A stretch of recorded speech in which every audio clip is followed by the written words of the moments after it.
Medical టెస్టుల పేరుట NTPC యాజమాన్యం contract కార్మికులను వేధించడం మానుకోవాలని ఎన్టీపీసీ కార్మిక సంఘాల జేఏసీ నాయకులు డిమాండ్ చేశారు.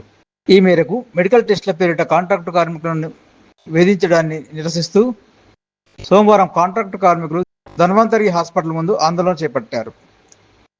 ఈ ఆందోళనలో పాల్గొన్న ఎన్టీపీసీ కాంట్రాక్టు కార్మిక సంఘాల జేఏసీ నాయకులు మాట్లాడుతూ, ఎప్పుడూ లేని విధంగా ఎన్టీపీసీ యాజమాన్యం కాంట్రాక్టు కార్మికులను మెడికల్ టెస్టుల పేరిట వేధిస్తోందని ఆరోపించారు. అలాగే ప్రభుత్వ ఆసుపత్రిలో చేయించిన మెడికల్ టెస్టులను పరిగణలోకి తీసుకోకుండా ప్రైవేటు ఆసుపత్రిలో టెస్టులను చేయించుకోవాలని ఒత్తిడి చేయడం సమంజసం కాదని అన్నారు. ఎన్టీపీసీకి సంబంధించిన ధన్వంతరి ఆసుపత్రిలో చేయించుకున్న మెడికల్ టెస్టులలో పారదర్శకత ఉండడం లేదని, టెస్టులు తప్పుడుగా చూపించడం జరుగుతుందని తెలిపారు. ప్రైవేట్ ఆసుపత్రిలో టెస్టులు చేయిస్తే దాదాపు 6,000 వరకు ఖర్చు వస్తుందని, కార్మికులపై అదనంగా భారం పడుతుందని ఆవేదన వ్యక్తం చేశారు. ఎన్టీపీసీ యాజమాన్యం కాంట్రాక్టు కార్మికులకు నిర్వహిస్తున్న మెడికల్ టెస్టులను ఆపివేయాలని డిమాండ్ చేశారు.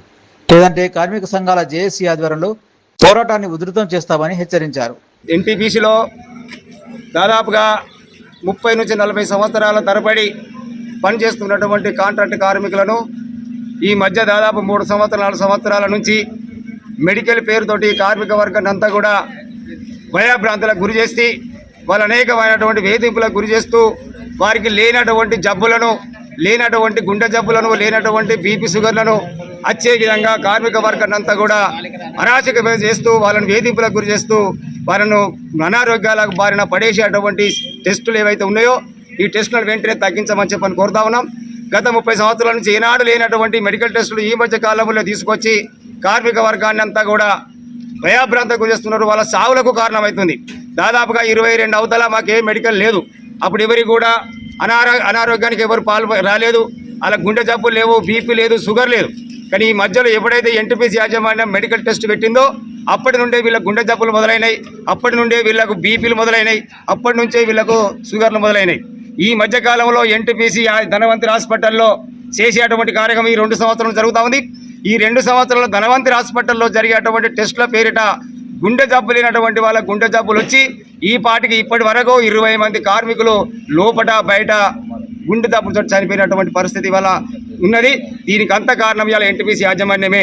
ఏవైతే మేము మా జబ్బులు మేము చేసుకుంటాం, మాకు ఎన్టీపీసీలో బయట మాకు ఈఎస్ఐ హాస్పిటల్ ఉంది.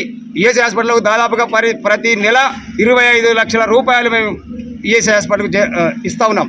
మేము ఈఎస్ఐ హాస్పిటల్ నుంచి తీసుకొచ్చినటువంటి సర్టిఫికెట్ చెల్లయి. వీళ్ళు ఎక్కడికి కరీంనగర్ పంపిస్తారు, ఎక్కడ మెడికల్ కేర్కి పంపిస్తారు. అక్కడ 5,000 రూపాయలు 5,000 రూపాయలు మెడికల్ టెస్ట్ తీసుకొస్తే ఇక్కడ ఓకే చేస్తారు. అంటే ఇక్కడికి వీళ్ళకి ఏమి లింకులు ఉన్నాయి. లేదనుకుంటే చెలిమరానందరావు దగ్గర పంపిస్తారు. అక్కడ 5,000 6,000 రూపాయలు ఖర్చు పెట్టుకుంటే వాటి ఫిట్ సర్టిఫికేట్ ఇస్తారు. ఆ సర్టిఫికేట్ చెల్తుంది. ఇక్కడ మేము దాదాపుగా మనకు ఈ ఎన్టీపీసీ రామగుండం ప్రాంతంలో గవర్నమెంట్ హాస్పిటల్ ఉంది. మంచి క్వాలిఫైడ్ డాక్టర్ ఉంటారు. ఆ డాక్టర్ దగ్గరికి తీసుకొచ్చినటువంటి సర్టిఫికేట్ చెల్లదు. సింగరేణిలో ఉన్నటువంటి డాక్టర్ దగ్గరికి తీసుకెళ్తే చెల్తా ఉంటుంది. సింగరేణి దగ్గరికి పోతే ఆయన 2,000 రూపాయలు తీసుకుని ఆ సర్టిఫికేట్ ఇస్తాడు. ఆ 2,000 రూపాయల కాడికి వీళ్ళకి ఎంత వాటా ఉంది? అక్కడ మెడికల్ కేర్ నుంచి తీసుకున్నటువంటి 5,000 రూపాయలకి వీళ్ళకి ఇక్కడ ఎంత వాటా ఉంది? అక్కడ శనివారానందరావు దగ్గరికి పోతే 5,000 రూపాయలు ఖర్చు అవుతా ఉంది. వాళ్ళకి వీళ్ళకి ఏమీ లింక్ ఉండి అక్కడికి వెళ్ళి వీళ్ళకి ఎంత వాటా ఉంది? బయట నుంచి తీసుకొచ్చేటువంటి సర్టిఫికేట్ ఏమో చెల్తాయి. మేము ఈఎస్ఐ హాస్పిటల్ తీసుకొచ్చేటువంటి సర్టిఫికేట్ చెల్లదు, గవర్నమెంట్ హాస్పిటల్ తీసుకొచ్చేటువంటి హాస్పిటల్ చెల్లదు. కాబట్టి మేము ఎన్టీపీసీ యాజమాన్యాన్ని, తర్వాత ధనవంతరి హాస్పిటల్ యాజమాన్యాన్ని కోరుతా ఉన్నాం. ఏదైతే మాకు ఉన్నటువంటి ఏసీ హాస్పిటల్ తీసుకొచ్చేటువంటి సర్టిఫికేట్ను అక్సెప్ట్ చేయాలి, లేదా గవర్నమెంట్ హాస్పిటల్ తీసుకొచ్చేటువంటి సర్టిఫికేట్ ఓకే చేయాలి. లేకపోతే ఈ మొత్తం అవసరం అనుకుంటే ఈ మెడికల్నే మీరు రద్దు చేయాలి. మీరేమి ఇక్కడేమో మెడికల్ టెస్టులు, ఆ టెస్టులు, ఆ జబ్బు ఉన్నది, ఈ జబ్బు ఉన్నది అంటావు. నీకు ఇక్కడ మంది గోల్ కూడా ఇవ్వవు, ఒక ఇంజక్షన్ కూడా ఇవ్వవు. నీ దగ్గర మేము టెస్ట్ చేసుకోవాలి. మేము బయటికి పోతే మాకు లివులు ఉన్నాయి. మాకు ఎన్టీపీసీలో ఒకవేళ వాడు మెడికల్ అడ్మిట్ చేస్తే మేము ఈఎస్ఐలో పెట్టుకుంటే లివులు వస్తాయి, మేము ఈఎస్ఐలో పెట్టుకుంటే లివులు వస్తాయి. కాబట్టి నువ్వు మాకు ఒక్కొక్కలను 10 రోజులు 15 రోజులు తింపి వాళ్ళకి ఆప్షన్లు పెట్టేసి చేస్తూ ఉన్నారు. తక్షణమే ఈ మెడికల్ టెస్ట్ ఆపాలని చెప్పని తెలియజేస్తా ఉన్నాం. ఇక్కడ ఎన్టీపీసీ ఈ హాస్పిటల్ ఉన్నటువంటి సీఎంఓ వైఖరి చాలా డేంజర్గా ఉంది. కార్మికులు భయభ్రాంతులకు గురి చేసి చేస్తూ ఉన్నాడు. స్వయంగా ఒక సీఎం ఆఫీసర్ అనేటువంటి వ్యక్తి స్వయంగా వాళ్ళని బీపీ షుగర్ చేయడం అనేటువంటి సరైనది కాదు. ఈ కార్యక్రమంలో కార్మిక సంఘాల జేఏసీ నాయకులు ఇజ్జగిరి భూమయ్య, గిట్ల లక్ష్మారెడ్డి, చిలక శంకర్, నాంసాని శంకర్, రాజమల్లయ్య, దగ్గుల సత్యం, అధిక సంఖ్యలో కాంట్రాక్టు కార్మికులు పాల్గొన్నారు.